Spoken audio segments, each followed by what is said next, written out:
नमस्कार, मी श्रद्धा शिर्के. पुढारी आयकॉन या आपल्या विशेष कार्यक्रमात तुम्हा सगळ्यांचं मनापासून स्वागत. आज आपण अशा एका व्यक्तिमत्वाची ओळख करून घेणार आहोत ज्यांनी सिव्हिल क्षेत्राच्या प्री स्ट्रेसिंग आणि हेवी स्ट्रक्चर लिफ्टिंग क्षेत्रात अमूल्य योगदान दिलेलं आहे आणि त्यांचा तांत्रिक अभ्यास, अनुभव आणि कल्पकतेच्या जोरावर त्यांनी अनेक महत्त्वाचे प्रकल्प यशस्वीरित्या पूर्ण केलेत. मंडळी आपल्या सोबत आहेत एस्कॉन इन्फ्रा प्रीस्ट्रेस LLPचे chief foreman Shri Jagdish Surve sir. नमस्कार. सरांचा मी थोडक्यात परिचय करून देते. सुर्वे सर गेली 50 वर्ष प्री स्ट्रेसिंग क्षेत्रामध्ये कार्यरत आहेत आणि या क्षेत्रामधील एक तज्ज्ञ सुद्धा आहेत. ते एस्कॉन इन्फ्रा प्रीस्ट्रेस LLP कंपनीमध्ये कार्यरत असून मुख्य पदाधिकारी आहेत. एस्कॉन इन्फ्रा प्रीस्ट्रेस LLP ही प्री स्ट्रेसिंग, PT स्लॅब्स, केबल्सचे ब्रिजेस आणि रिपेअर तसंच रिहॅबिलिटेशन सारख्या आशिया पॅसिफिक क्षेत्रामध्ये आघाडीवर आहे. सरांची खासियत म्हणजे हेवी स्ट्रक्चर लिफ्टिंग प्रोजेक्ट्स म्हणजे अवघड संरचना उचलण्याचे प्रकल्प. देशामधील पहिल्या हेवी लिफ्टिंग इंजिनियर्स पैकी ते एक आहेत आणि या कौशल्याचे एक उदाहरण म्हणजे 1992 साली हैदराबादमध्ये गौतम बुद्धांचा पुतळा हुसेन सागर तलावामध्ये प्रस्थापित करायच्या वेळेस अपघाताने तलावात पडला. हा 350 टन वजनाचा 54 फूट उंचीचा एकसंध ग्रॅनाइट पुतळा सुर्वे सरांनी आपल्या कौशल्याने त्या तलावामधून काढून त्याला यशस्वीरित्या स्थापित केलं. या अभूतपूर्व कार्याबद्दल त्यांना अनेक पुरस्कार सुद्धा देण्यात आले. तसंच त्यांनी अनेक महत्त्वाचे प्रकल्प जसे त्यांनी महाडजवळील अंबेद पूल असू देत किंवा सुरत ब्रिज, विशाखापट्टणम पूल आणि अनेक प्रतिष्ठित पुनर्वसन प्रकल्प यशस्वीपणे पूर्ण केलेत. अलीकडेच त्यांनी पूर्ण देशामध्ये चर्चेत आलेल्या गोखले ब्रिज आणि बर्फीवाला पुलाचे लिफ्टिंग तसंच अलाइनमेंटचं काम सुद्धा पूर्ण केलंय, ज्यामुळे मोठ्या वाहतूक समस्येचं निराकरण झालं आणि अनेक कोट्यावधी रुपयांचं नुकसान होण्यापासून सुद्धा वाचलेलं आहे. तांत्रिक ज्ञान, नेतृत्व गुण आणि नव्या तंत्रज्ञानाचा योग्य वापर करण्याची क्षमता यामुळे त्यांनी या क्षेत्रात आपलं वेगळं स्थान निर्माण केलंय आणि आजच्या या संवादामधून आपण त्यांच्याबद्दल आणि त्यांच्या या प्री स्ट्रेसिंग तंत्रज्ञानाबद्दल सुद्धा जाणून घेणार आहोत. तर सर, वेळ न घालवता आपण प्रश्नांना सुरुवात करूया. सर, पहिला प्रश्न हाच असेल की तुमच्या करिअरची सुरुवात नेमकी कशी झाली आणि तुमचा प्री स्ट्रेसिंगचा प्रवास सुरू कसा झाला? तर मी 1976 पासून फ्रेसनेट ह्या कंपनीमध्ये प्रथम कामाला लागलो आणि टेक्निशियन ह्या हुद्द्यावरती माझा पहिली सुरुवात झाली. कंपनीचे executive director mister PY Manjure sir यांच्या देखरेखीखाली मला ह्यांनी काही जबाबदाऱ्या दिल्या प्रिस्ट्रेसिंगबाबत. प्रिस्ट्रेसिंग म्हणजे ब्रिजला प्रिस्ट्रेस म्हणजे केबल हाय टेन्शन वायर लावून ज्या स्ट्रेसिंग केल्या जातात त्याला प्रिस्ट्रेस म्हणतात. आणि हे काम म्हणजे ही कंपनी जी होती फ्रेसनेट, इथे स्वतःची अशी फॅक्टरी होती जिथे हे प्रोडक्शन सगळं म्हणजे प्रिस्ट्रेसिंगला लागणारे अँकरेज वगैरे ते RCCमध्ये पूर्वी तयार व्हायचे आणि तेच ब्रिजसाठी वापर करायचे. तर ही जी सुरुवात माझी झाली तर इथे मी पूर्वी 1-2 वर्ष ट्रेनिंग घेतलं आणि साधारणतः 77 ते 78 त्या दरम्यान माझ्यावरती कंपनीच्या मॅनेजमेंटने म्हणजे मंजुरे साहेबांनी एक विश्वास दाखवला आणि मला एक जबाबदारी दिली. तर केरळामध्ये मी जाऊन प्रथम एक 2 किलोमीटरचा ब्रिज आहे, एकूण 3 ब्रिजेस होते, तर 2 किलोमीटरच्या ब्रिजचं पहिल्या स्पॅनचं प्रिस्ट्रेसिंग हे माझ्यावरती सोपवलं गेलं होतं.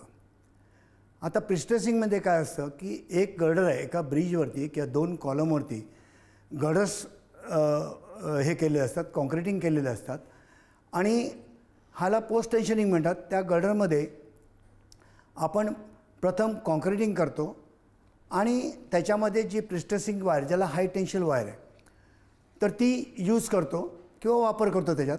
आणि नंतर ड्रॉईंगप्रमाणे त्याच्यात फोर्सेस दिलेले असतात, त्याच्यात लोड दिलेला असतो, आपल्याला प्रेशर दिलं असते, बाबा किती प्रेशरने हे केबलला या ताण द्यायचा असतो किंवा खेचायचं असतं, स्ट्रेस करायचा असतो.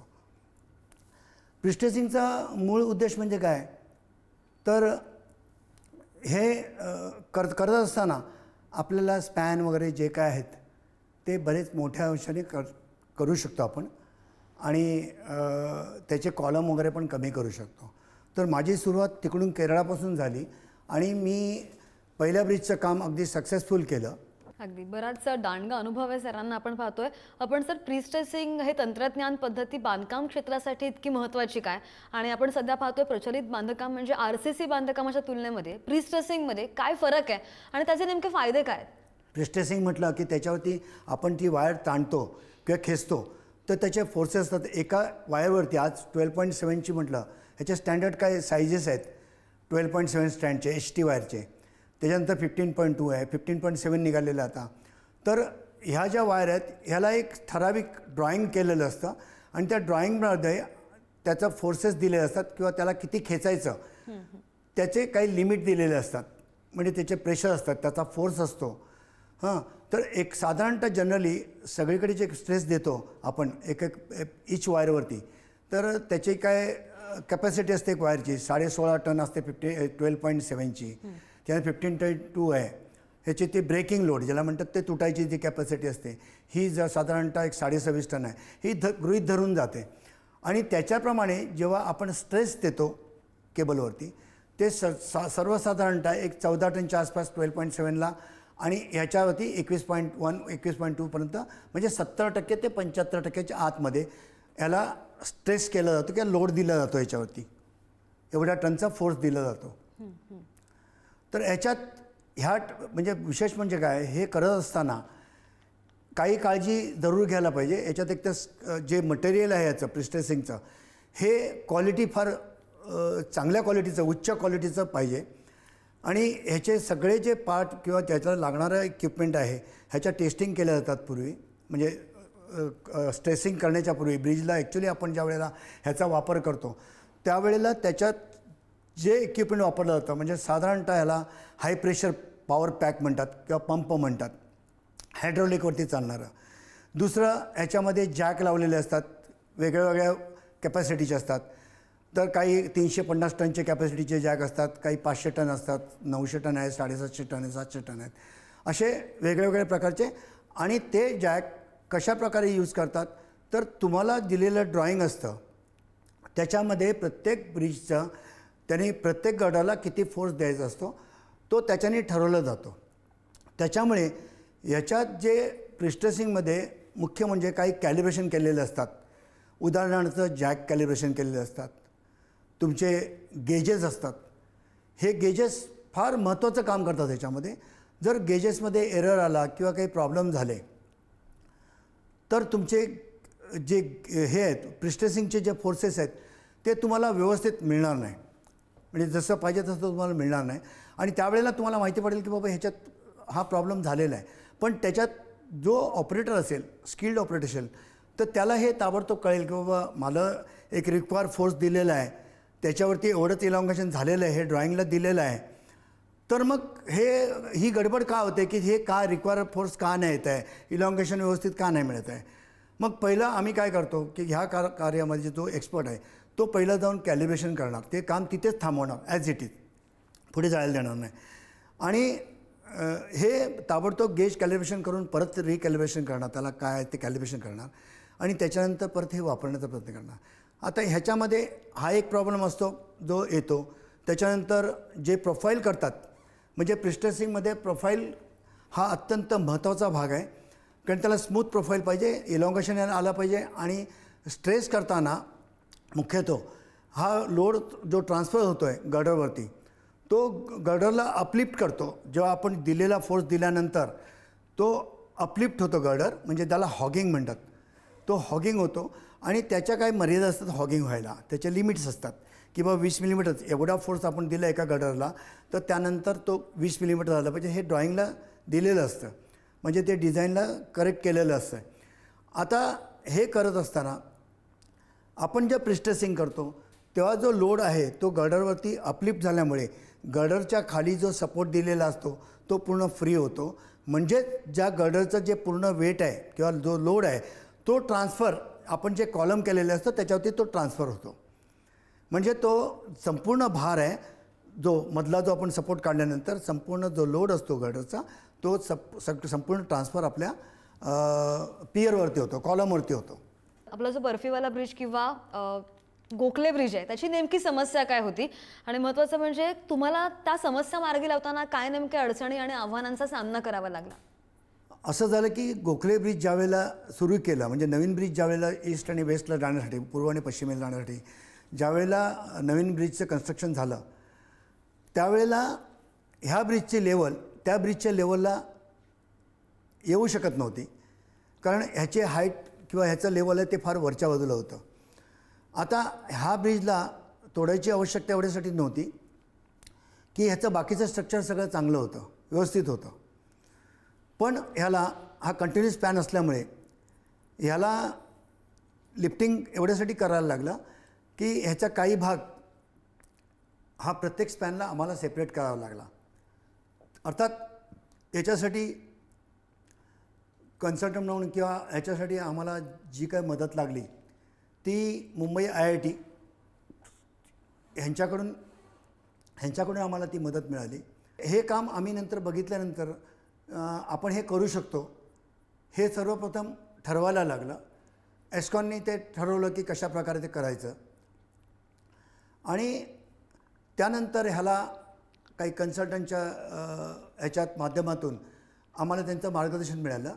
मी अशा टाईपचे काही ब्रिजेस आहेत ते बरेचसे ब्रिज लिफ्ट करून त्याचे काही बेरिंग्स असतात, उदाहरणार्थ निओप्रीन बेरिंग वगैरे असतात, तर त्या काही वर्षानंतर त्याची मर्यादा संपते किंवा त्याचे कॅपॅसिटी संपते, मग ते नवीन टाकावं लागतात. तर असे मी ब्रिजेस भरपूरच केलेले आहेत. म्हणजे फारच माझ्या अनुभवाप्रमाणे मला बरेचसे ब्रिजेस उचलण्याचा मला योग आलेला आहे आणि मी ते काम केलेलं आहे.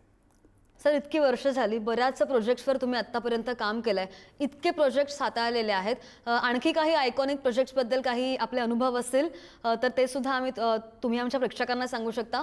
आणि इतक्या मोठ्या प्रकल्पांना हाताळताना काय नेमके आव्हानं येतात आणि कोणत्या गोष्टींकडे प्रामुख्याने लक्ष द्यावं असं वाटतं?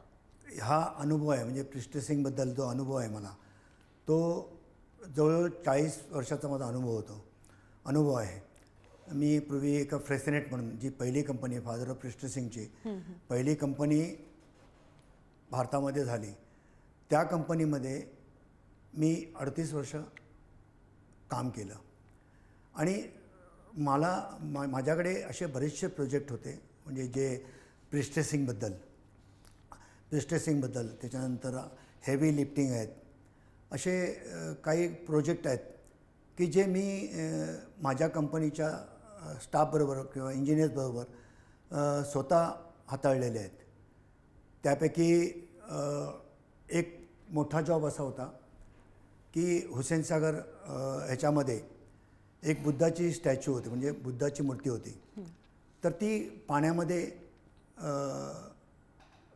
शिफ्टिंग करताना म्हणजे बुडाली होती. ह्या कामामध्ये त्या बुद्धा स्टॅच्यूला काढायचं काम एका कंपनीने केलं, मडगावकर कंपनी, परंतु त्याला उचलून उभं करून त्याला परत जागेवरती घेऊन जायचं काम हे मी त्या फ्रेसनेटमध्ये असताना केलेलं होतं. आणि मॅनेजमेंटनी सुद्धा त्या माझ्यावरती मोठी जबाबदारी संपवली, कारण सुरुवातीपासून त्याच्या एंडपर्यंत त्याला लागणाऱ्या वस्तू, त्याच्यात येणारे प्रॉब्लेम्स हे आम्ही अगोदरच सोडवलेले होते. आणि मी माझे जे काय कॉमेंट्स होते किंवा माझ्याकडून जे काय मला कळत होतं की हे प्रॉब्लेम येणार, त्याच्यात काही प्रॉब्लेम तिकडे आलेले होते. आणि ती बुद्धाची मूर्ती आहे, ती आम्ही एक स्टीलचं जे स्टिक बनवलं होतं आणि त्याच्यावरती उचलून त्याला उभं करून, म्हणजे 1 डिग्री 2 डिग्री 3 डिग्री असं उभं करून त्याला परत मागे घेण्याचं काम केलेलं होतं. म्हणजे वरच्या 20 मीटर हाईटला त्याला मागे घेण्याचं काम केलं होतं. आणि मग त्याला त्या रॉकवरती इन्स्टॉल करत होतं. म्हणजे त्याला सरकवून, म्हणजे त्याला खालून उचलून परत त्याला सरकवून त्याला परत खाली, हा एक फार मोठा चॅलेंजिंग जॉब होता, कारण असाही जॉब कधी कोणी केलेला नव्हता आणि अशी घटना कधी घडलेली नव्हती. तर त्यावेळेला कंपनीने, ज्या कंपनीमध्ये मी होतो त्याने माझ्यावरती पूर्ण विश्वास दाखवला आणि ते काम आम्ही त्या कंपनीतून असताना केलेलं होतं. हा माझा त्याच्यातला मोठा अनुभव होता. आंध्र प्रदेश वैजागमध्ये एक NHIचा ब्रिज होता विशाखापट्टणमला. त्याच्या जे स्पॅन आहेत त्या स्पॅनमध्ये जवळजवळ 300-350 मिलीमीटर मध्ये एक्सपान्शन जॉईंटचे गॅप झालेले होते. त्याच्यामुळे त्याच्यात ॲक्सिडेंट झाले, म्हणजे बाईकवाले, मोटरसायकल चालवणारे लोक आहेत, काही त्याचे ॲक्सिडेंट व्हायला लागले. आता मुळात हे स्पॅन शिफ्ट एवढे कसे काय झाले असा प्रश्न मलाही आला, काही इंजिनियर्स लोकांना पण येईल आता मी बोलतो आहे म्हणून, की एवढं गॅप होऊच कसे शकते. पण तो त्यावेळेला झालेला कन्स्ट्रक्शन एरर होता की त्यांनी जसं पाहिजे तसं ते एक्सपान्शन जॉईंट ॲडजस्ट करून त्याला काय गॅप ठेवले, ते ठराविक मर्यादा असतात 40 मिलीमीटर 80 मिलीमीटर वगैरे स्पॅनच्या लेंथप्रमाणे. तर त्याच्यात ते गॅप वाढलेले होते. तर त्या स्पॅनला आमच्याकडे स्पेशल जॅक आम्ही इम्पोर्ट केलेले होते. त्याच्यानंतर ते जॅक त्या ब्रिजच्या खाली लावून त्या स्पॅनला आम्ही सगळ्या स्पॅनला म्हणजे एक जो जास्त स्पॅन शिफ्ट झाला होता त्याला पुढे घेतलं आणि ती गॅप आम्ही जेवढी मेंटेन करता येईल एक्सपान्शन जॉईंटसाठी ती 40 मिलीमीटर 50 मिलीमीटर असे आम्ही ती जॉईंट केली सगळी, म्हणजे त्याला जवळ. त्याच्यासाठी आम्हाला फार मोठी सर्कस करायला लागली. त्याच्यानंतर हा एक जॉब आम्ही पूर्ण केला इथे आल्यानंतर. त्याच्यानंतर आमच्याकडे काही केबल स्टेचे ब्रिज आले. ते केबल स्टेचे ब्रिज आम्ही सुरुवातीलाच वाशीचा ब्रिज केला आहे. त्याच्यानंतर तुमचा गोव्याला एक ब्रिज केला आहे, तो फार मोठा ब्रिज आहे काय. तर तोसुद्धा केबल स्टेचा ब्रिज गोव्याला पहिला पूर्ण केलं आहे त्याचं काम. आता त्याचं ते ट्रॅफिकसुद्धा चालू झालेलं आहे. ज्वारी ब्रिजला जसं केबल स्टेचं काम आहे, म्हणजे ते नवीन कामच होतं. तर केबल स्टेमध्ये पण ज्वारी ब्रिजचं काम हे सुद्धा एस्कॉनमधून आम्ही तिथे पूर्ण केलेलं होतं. हे एक झालं केबल स्टेचं, कारण सगळ्या प्रिस्टेसिंगवरतीच अवलंबून असतात. तसं असे खूप मोठे ब्रिज आहेत जे 2 किलोमीटरचे 3 किलोमीटरचे ते ब्रिज प्रिस्टेसिंगचे. मी बरेचसे ब्रिज इकडे केलेले आहेत. चांगला याच्यात दांडगा अनुभव आहे मला प्रिस्टेसिंगबद्दल. बांगलादेशमध्ये एक नावं सांगायला गेलं तर पाक्षीला फार मोठा ब्रिज होता. त्याच्यानंतर असे काही प्रोजेक्ट माझ्याकडे तिकडे आलेले होते की त्याचं पूर्ण काम म्हणजे प्रोफायलिंगपासून हे काम आम्ही पूर्ण केलेलं होतं. सर, पण आता भविष्यामध्ये प्रीस्ट्रेसिंगला किती वाव आहे, किंवा सिव्हिल क्षेत्रामधील अभियंते असतील, इंजिनियर्स असतील, तर प्रीस्ट्रेसिंगमध्ये त्यांना कशा संधी आहेत? प्रिस्टेसिंगमध्ये बऱ्याचशा अशा गोष्टी आहेत. थोडक्यात मी उदाहरण सांगतो. प्रिस्टेसिंगचा सगळ्यात मोठा फायदा असा असतो की आपण जर हिली प्लेसमध्ये म्हणजे साधारणतः हिमाचल प्रदेश, जम्मू काश्मीर किंवा नेपाळ वगैरे सारख्या अशा दुर्गम भागात गेलो तर त्या ठिकाणी ज्या नद्या असतात किंवा वरून जे पाणी येते बर्फ वितळून मिळतात, त्यात 2 टाईम त्यांना पूर येत असतो. तर त्या पाण्याचा करंट फार भारी असतो, म्हणजे मोठा असतो, फार जोरदार असतो. तर अशा ठिकाणी बऱ्याच वेळेला ब्रिजचा कॉलम किंवा मध्ये तुम्ही हे ठेवू शकत नाही, कॉलम ठेवू शकत नाही. कारण कसं असते की पाण्याच्या करंटमुळे बऱ्याच वेळेला जे झाडं असतात आजूबाजूची डोंगरावरची तीसुद्धा कोलमडतात आणि ती येऊन वाहत येतात. त्याच्यामुळे ते कदाचित त्या कॉलमला हे करण्यासाठी म्हणजे धक्का वगैरे देण्यासाठी भीती असते ती. तर त्याच्यासाठी ते काय करतायत की 2 साईडला म्हणजे ते म्हणजे मधलं जे डिस्टन्स असेल. कारण मला आठवतं की मी हिमाचल प्रदेशमध्ये मंडीमध्ये एक ब्रिज केला होता ग्यामन चंडरमध्ये. म्हणजे त्याचं काम प्रिस्ट्रेसिंगचं मी केलं. स्पेशली मी प्रिस्ट्रेसिंग करतो म्हणून सांगतो या क्षेत्रामध्ये. तर त्याचं असं होतं की त्याचे 2 आर्म आहेत, म्हणजे 2 भाग आहेत कॅन्टिलिव्हर. ते मध्ये येऊन मीट म्हणजे 45 मीटरचा तो ब्रिज होता, मध्ये येऊन तो मीट होतो. त्याला कॅन्टिलिव्हर ब्रिज म्हणतात. आणि तो एका बाजूला त्याला वर्टिकल म्हणजे कॉलमला अँकर केलेले असतात कॉलमला, आणि त्याच्यापुढे तो आर्च निघालेला असतो, तो प्रिस्ट्रेसिंग होत जातो.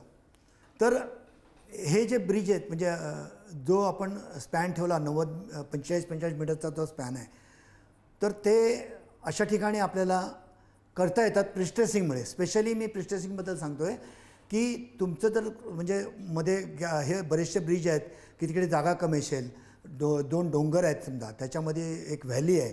तर व्हॅलीमध्ये उभं करण्यासाठी तुम्हाला जे प्रिस्ट्रेसिंगचा फायदा आहे तो म्हणजे जो उपयोग आहे तो ह्या ब्रिजमध्ये तुम्ही करू शकता. म्हणजे 90 मीटरचा स्पॅन आहे, 50 मीटरचा, 70 मीटर, 80 मीटर आहे. तर प्रिस्ट्रेसिंगचा हा एक फायदा आहे. RCCमध्ये त्याला मर्यादा आहेत की तुम्ही एवढा लाँग स्पॅन करू शकत नाही की एवढं हे करू शकत नाही, काम करू शकत नाही.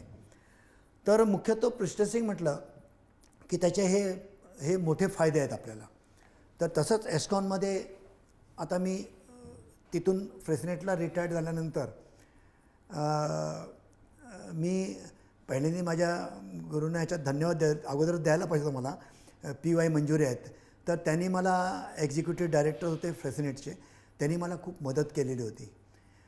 तर त्यांनी मला माझ्यावरती विश्वास दाखवलेला होता की ह्या हा माणूस ह्या फील्डमध्ये फारच चांगलं काम करेल. आणि त्याप्रमाणे मला त्यांनी माझ्यावरती विश्वास टाकून काही पहिले ब्रिज दिलेले होते. म्हणजे केरळामध्ये एक ब्रिज दिला होता की तो जाऊन मी इंडिव्हिज्युअली त्याचं काम करून आलो होतो. की आत्तापर्यंत प्रिस्ट्रेसिंगमध्ये तुम्ही इतक्या वर्ष काम केलेलं आहेत. उद्या सपोज आता माझा भाऊ इंजिनियर आहे किंवा माझा कोणता कलिग तो इंजिनियर आहे, त्याला जर प्रिस्ट्रेसिंगचं शिक्षण घ्यायचं असेल किंवा हे तंत्रज्ञान शिकायचं असेल, तर त्यामध्ये आता भविष्यामध्ये येणाऱ्या इंजिनियर्सना संधी काय काय उपलब्ध आहेत किंवा त्यांना या तंत्रज्ञानाचा कसा फायदा होऊ शकतो? आता तसं बघायला गेलं तर नवीन टेक्नॉलॉजी डेव्हलप झालेली आहे. प्रिस्ट्रेसिंग क्षेत्रामध्ये प्रिस्ट्रेसिंग क्षेत्रामध्ये खूप चांगल्या म्हणजे संधी आहेत. अगदी. तर आपण पाहत होतो की रस्त्यावर जे ब्रिजेस असतात आणि त्यासाठी काय स्पेशल ट्रीटमेंट दिली जाते, ते ब्रिजेस नेमके कसे उभे राहतात, तसं बांधकाम कसं होतं हे आपल्यापैकी बऱ्याच जणांना माहीत नसेल. पण सुर्वे सरांनी अतिशय उत्कृष्टपणे आपल्याला त्या संदर्भात सगळीच्या सगळी माहिती दिलेली आहे. आणि इतकंच नाही आहे, तर भविष्यामध्ये या प्रिस्ट्रेसिंगचा काय महत्त्व आहे, त्याला किती वाव आहे, त्या संदर्भात सुद्धा त्यांनी आपल्याला सांगितलेलं आहे. बरं, सिव्हिल क्षेत्रामधील जे अभियंते आहेत, इंजिनियर्स होणार आहेत, त्यांना सुद्धा या गोष्टीचा बराच लाभ होईल. सर, तुम्ही इथे आलात आणि आमच्या प्रेक्षकांना खूप छान या संदर्भात माहिती दिलीत, त्याबद्दल तुमचे आभार. नमस्कार. आणि पुढारी आयकॉन या आपल्या विशेष कार्यक्रमात वेळ झाला इथेच थांबायची. पाहत रहा पुढारी न्यूज.